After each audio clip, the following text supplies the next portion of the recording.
always hear about the importance of being a hard worker. Hard work will get you into a good school, you'll get a good job, and you'll make good money.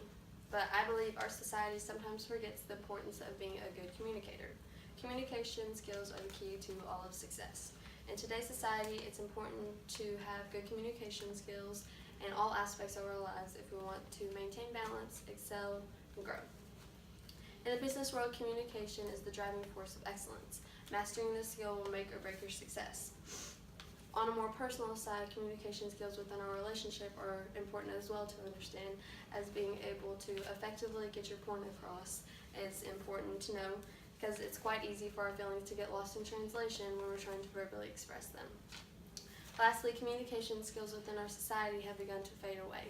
In a social media-driven world, it's become easy for us to hide behind a screen and voice our opinions over an abundance of topics without regards to another person's feelings or their opinions.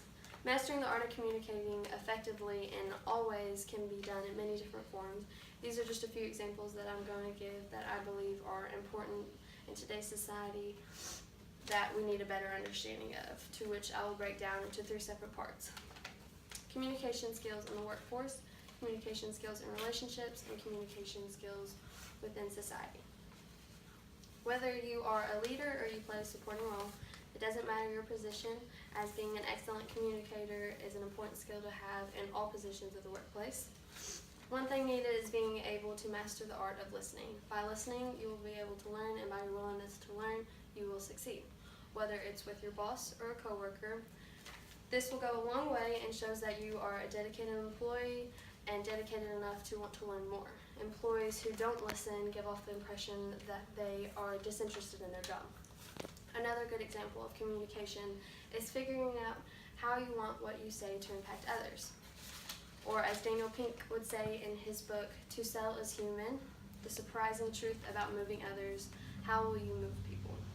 This is a valuable skill to learn if you're going to give a presentation or if you're going in for a job interview. What impression do you want to leave them with, and how will you execute it?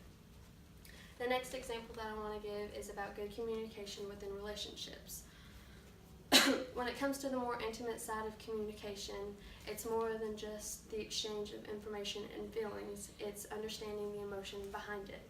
Be an engaged listener. Just like in the business side of communicating, effectiveness comes from listening first and reacting second.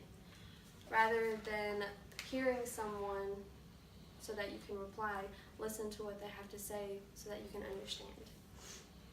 This is a mistake that many people make when talking to their parents, their spouse, or their friend. It's the root of all arguments. Good communication starts by listening. Noticing the signs is very important as well to know, as nonverbal communication, aka body language, gives off more information than what's being said. These people tend to withdraw more and speak less. These are just a few examples that people should look for when beginning conversations, which will start with a better understanding of the other person's feelings. The last example that I want to give is about communication within our society. In all aspects, we've lost our ability to have respectful and understanding conversations with people, whether it has to do with our general social skills, political arguments, environmental discussions, or religious debates.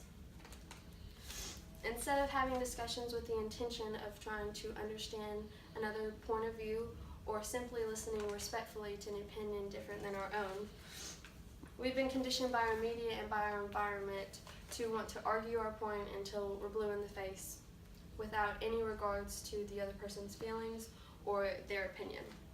Derived from a short TED Talk that I had previously watched called Let's Try Emotional Correctness by Sally Kohn, she sparks the idea that instead of learning how to become less sensitive to certain things, we need to learn how to transcend past our differences and realize the emotional intention behind the meaning of the conversation.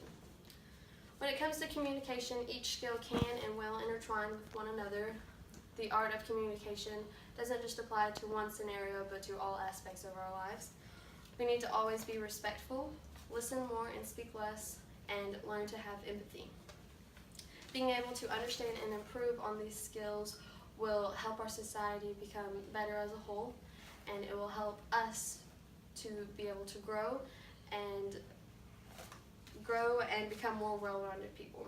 Motivational speaker Tony Robbins tells us, to effectively communicate, we must realize that we are all different in the way that we perceive the world, and use this understanding as a guide to our communication with others. Thank you.